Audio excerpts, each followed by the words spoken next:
Kita akan sapa. Ya, silakan. Ya, Assalamualaikum Puan. Waalaikumsalam warahmatullahi wabarakatuh. Ya, Puan apa khabar? Alhamdulillah, apa khabar Atul? Alhamdulillah. Ya. Baik. Sedikit pengenalan ya Puan ya. Baik, kita ingin kenalkan di mana Puan ini merupakan warga Brunei tempatan yang lulus dari Universiti Brunei Darussalam itu pada tahun 2008 dengan ijazah sarjana muda pendidikan. Jadi tidak lama selepas menamatkan pengajian, dia memulakan perniagaannya sendiri. Jadi Auda, sebuah syarikat training and event management mempunyai pengalaman lebih 18 tahun dalam melatih dan mendidik orang ramai iaitu tentang kepentingan kecerdasan kewangan dan juga literasi melalui permainan papan Road to Riches di mana dia bermula sejak di universiti sehingga sekarang. Betul ya Puan ya? Jadi persoalannya di sini apa sebenarnya yang dimaksudkan dengan celik urus kewangan peribadi ini? Silakan. Okey. Bismillahirrahmanirrahim. Assalamualaikum warahmatullahi wabarakatuh. Okay. Pertama sekali, apa yang dimaksudkan dengan celik? Okay. Selalunya jarang orang menggunakan perkataan celik. Celik masuk di sini adalah bijak ataupun pandai. Jadi apabila dikaitkan celik mengurus kewangan peribadi, ia adalah merujuk kepada seseorang yang bijak dalam pengurusan kewangannya sendiri, bukan orang lain, dirinya sendiri saja.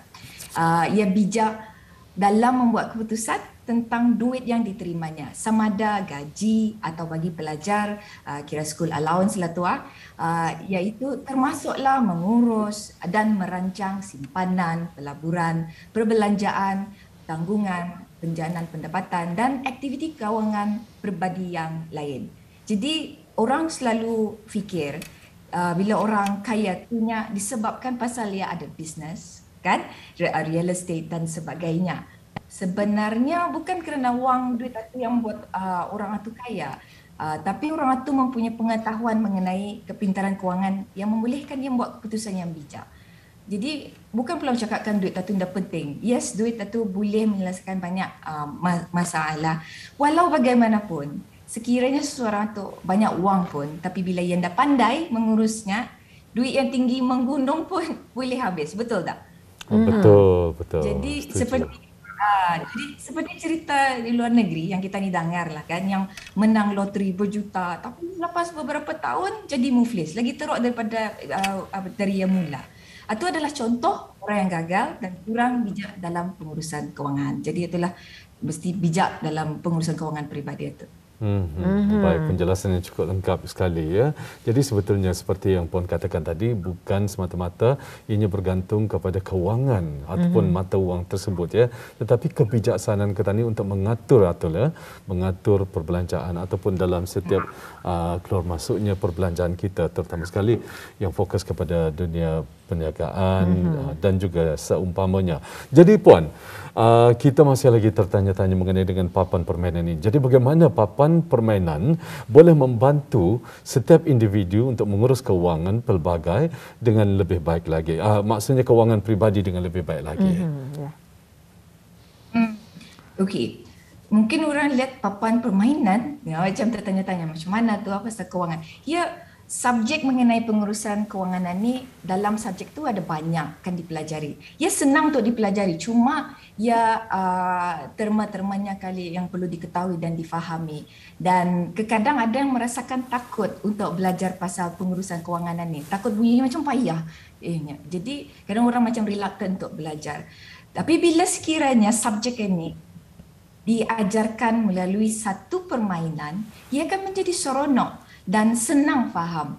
Jadi konsep papan permainan bagi pengurusan kewangan peribadi ini memang sebenarnya sudah lama diperkenalkan.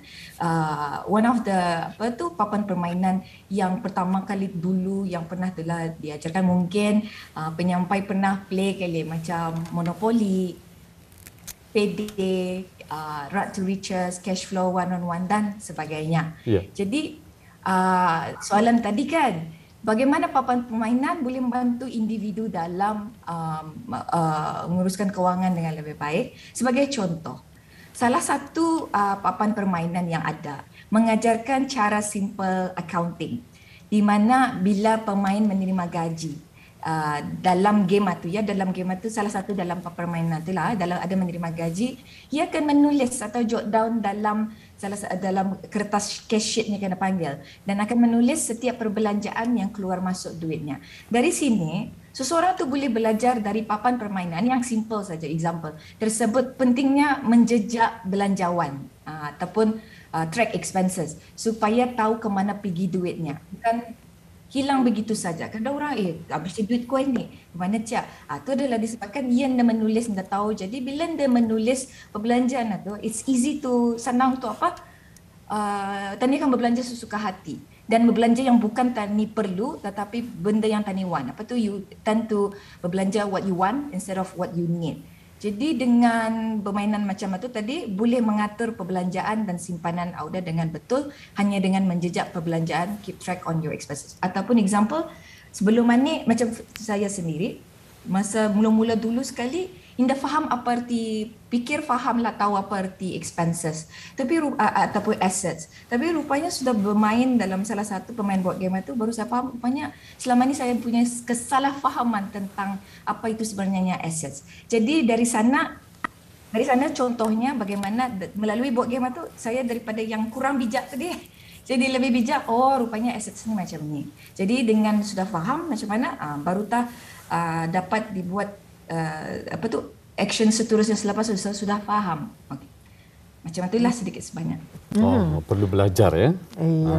Dan dengan adanya papan permainan ini, sejauh mana ianya memberikan kesan kepada mereka yang sudah pun memulakan papan permainan ini? Good question. Keberkesanannya bergantung kepada dua jenis faktor bagi pendapat saya. Yang saya bermain satu bermain board game papan permainan ini sendiri, dan juga melatih orang lain untuk memahamkan kapitalan kewangan melalui menggunakan melalui papan permainan ini juga. Saya dalam pengamatan saya ada dua jenis faktor. Pertama bergantung kepada objektif papan permainan tersebut, dan kedua bergantung dengan permainan itu sendiri. Apa yang saya maksudkan dengan poin pertama adalah setiap papan permainan ada objektif dan cara mainannya sendiri. Dan ada ilmu yang dipelajari dari papan permainan tersebut yang dapat diaplikasikan dalam kehidupan seharian, dan ada yang mungkin tidak relevan dengan kehidupan seharian Tani, especially di negara Brunei Darussalam kali.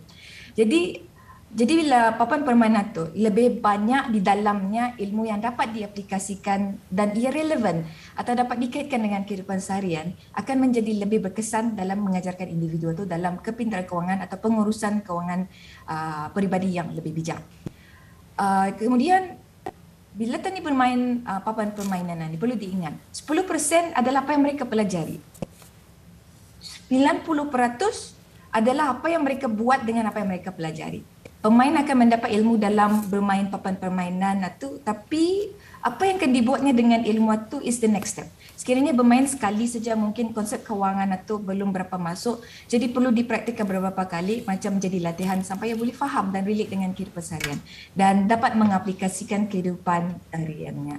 Bagi saya, permainan papan permainan yang mengajar tentang pengurusan kewangan ini adalah salah satu sebenarnya cara yang efektif, terutamanya dalam membuka fikiran dan memberi perspektif yang berbeza, membuatkan Tani boleh berfikir tentang setiap keputusan yang akan dibuat berkaitan dengan wang. Baik. Okey. Dan Puan ya, kita ingin mengetahui juga apabila seseorang ingin mencipta permainan yang berkaitan ya dengan pengurusan wang Puan ya, apakah ciri-ciri permainan yang harus ada dan disertakan? Mungkin dapat diberikan penjelasannya. Silakan. Bagi saya, papan permainan itu ciri-cirinya lah yang penting lah, hendaklah berunsurkan simulasi kehidupan. Jadi lebih banyak pemain dapat relate dengan real life mereka, lebih dalam pemahaman dan dapat diorang mereflect dan compare dalam simulasi dan kehidupan sebenar. Apa kesilapan yang dibuat dan dalam simulasi yang boleh dielak in real life. Jadi that game itu bila orang kan mengajar macam sebagai contoh. Dulu masa saya mula-mula bermain board game itu, salah satu papan permainan tu saya banyakkannya saya dah dapat relate. Mungkin pasal saya masih belajar. Tapi saya dapat tapi selepas ada cara permainannya tu menunjukkan walaupun masih belajar bukan artinya anda boleh start mula belajar pasal pengurusan kewangan. Actually it's the perfect time, masa yang tepat untuk mula belajar pasal pengurusan kewangan itu dari awal sebelum menerima pekerjaan, sebelum menerima kewangan sendiri tetapkan tu. Jadi permainan itu perlunya yang macam tani boleh relate lah. Dia main board game ni dalam papan permainan tu ia mengajarkan sesuatu tu ni sama macam dalam in real life. Jadi bila ia keluar daripada permainan simulasi itu kebalik kepada kehidupan yang sebenar, ia akan boleh mengingatkan dalam game tu aku belajar macam ni. Sama macam situasi sebenar. Jadi ia akan bila dalam permainan aku belajar sekian-sekian. Jadi ia akan membuat keputusan yang lebih bijak daripada sebelumnya.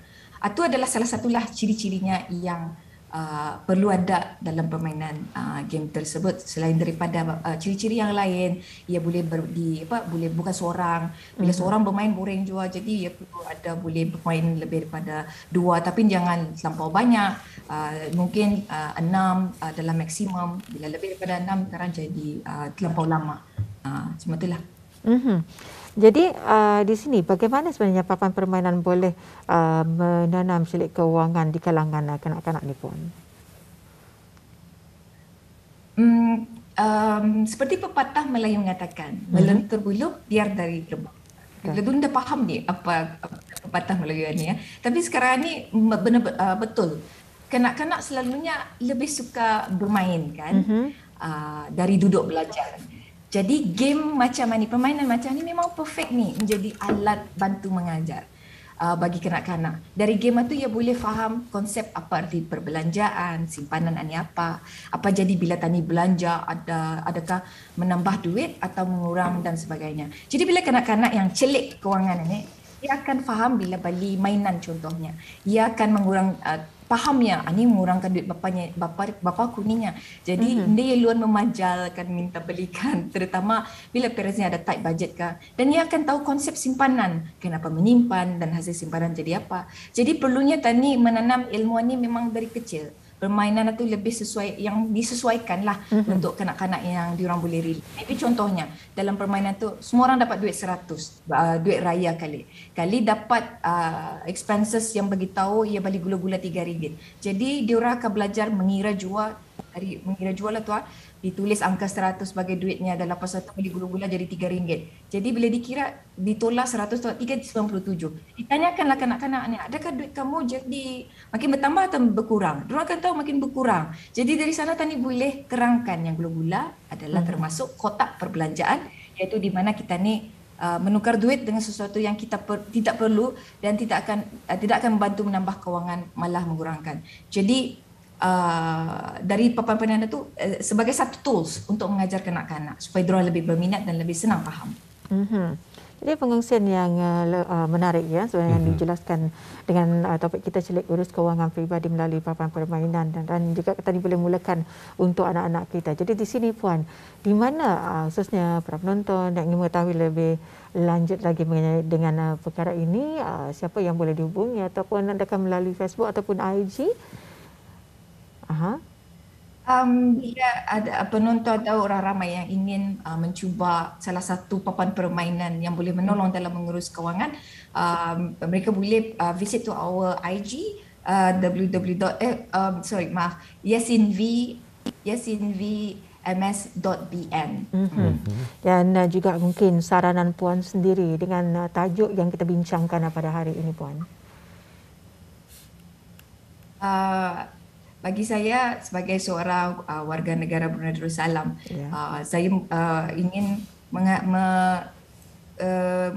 memikirkan yang topik celik mengurus kewangan peribadi adalah salah satu topik yang sangat penting dan semua orang mesti belajar. Dan saya mensarankan jangan takut, ya, anda semestinya perlu ada background, ya, bermula tani belajar, tambah ilmu supaya dengan mempunyai ilmu celik dengan pengurusan bijak dalam pengurusan kewangan ni, insya-Allah kita ni akan terpelihara daripada masalah-masalah kewangan ataupun financial stress. Jadi ambil satu langkah pertama dulu, tambah ilmu. fahamkan. Jadi dari sana petani boleh membuat keputusan yang bijak, insyaAllah. Alhamdulillah, dengan adanya pengongsian yang diberikan dan juga dijelaskan daripada Puan Sawana binti Haji Salim, itu pelatih kepintaran keuangan.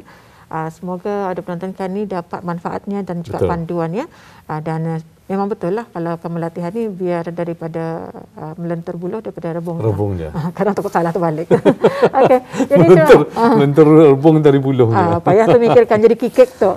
Jadi apapun terima kasih untuk Puan Sawana dengan perkongsian yang telah pun diberikan untuk penonton ya pada pagi ini. Sampai kita jumpa lagi. Assalamualaikum Puan. InsyaAllah. Waalaikumsalam warahmatullahi wabarakatuh.